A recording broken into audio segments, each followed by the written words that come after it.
Hello ఎల్లరికి vanakkam.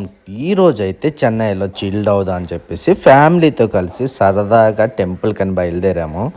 అక్కడి నుంచి అందరం అయితే కారులో ఎక్కితే మూవ్ అయిపోయాము. వెళ్ళే దారిలో అయితే జోష్నికా స్కూల్ అయితే వచ్చేసింది. టెంపుల్‌కి అయితే చేరుకున్నాము. అక్కడైతే ఇంకా కోనేరు అయితే కడుతున్నారు. ఆ టెంపుల్ చిన్న పప్పీ ఉంది. మమ్మల్ని చూసి దగ్గరికైతే వస్తుంది ఆ పప్పీ. చిన్న పాప అయితే పప్పీతో ఆడుకుంటా నన్ను గోల గోల పెట్టేసింది. ఎలాగైతే ఇదిగోండి మా అమ్మ, నాన్న అందరూ దర్శనాలు చేసుకొని దేవుళ్ళకి మొక్కేస్తున్నారు. మా తమ్ముడేమో పాపను ఎత్తుకున్నాడు. ఈ లోపల ఆవు ఒకటి నా దగ్గరికి వచ్చింది.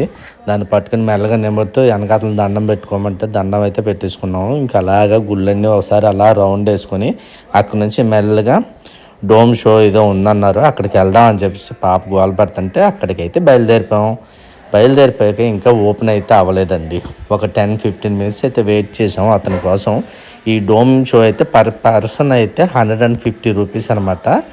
ఇది ఒక ఫ్యూచర్ థియేటర్ టైప్ అండి. 360 డిగ్రీస్ యాంగిల్లో మనకు మొత్తం ఇన్సైడ్ అయితే ప్లే అవుతుంది. చాలా అయితే చాలా బాగుంది. పిల్లలకైతే మంచి ఎంజాయ్మెంట్ అనమాట. పిల్లలైతే చాలా హ్యాపీగా ఎంజాయ్ చేస్తారు. మీ ఫ్యామిలీలో చాలామంది పిల్లలు ఉన్నట్టయితే ఈ షోకి అయితే వెళ్ళండి. చాలా అంటే చాలా ఎంజాయ్ చేసాం. ఇదిగో మా నాన్న, మా అమ్మ అందరూ కలిసి అయితే లోపల డ్యాన్స్ గీన్స్ మొత్తం అంతా చేసాం. ఈరోజు మేము బయలుదేరే టైంకి అయితే వర్షం కూడా పడింది. మేమైతే భయపడ్డాం, వర్షం కానీ పెద్దదైతే మటుకు మళ్ళీ వెళ్ళలేమేమో అని చెప్పేసి. ఎలాగైతేనో వెళ్ళిపోయాము.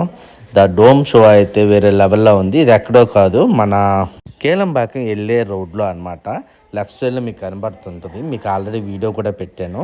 ఎవరైనా చిన్నపిల్లలు ఉంటే మటుకు కన్ఫామ్గా ఈ షోకి అయితే విజిట్ అవ్వండి. ఆ తర్వాత అక్కడి నుంచి ఆకలేస్తుందంటే తృప్తి అనే రెస్టారెంట్ ఉంది. వచ్చేదారిలో తృప్తిగా అందరూ భోంచేసి అందరం భార్యకి సెట్ చెప్పాం ఈరోజు సాటర్డే అని చెప్పేసి హ్యాపీగా తినేసి, పాప అయితే అక్కడ గంట ఉంటే దాన్ని కొడితే ఎంజాయ్ చేస్తుంది. మొత్తం తినేసి హ్యాపీగా ఇంటికి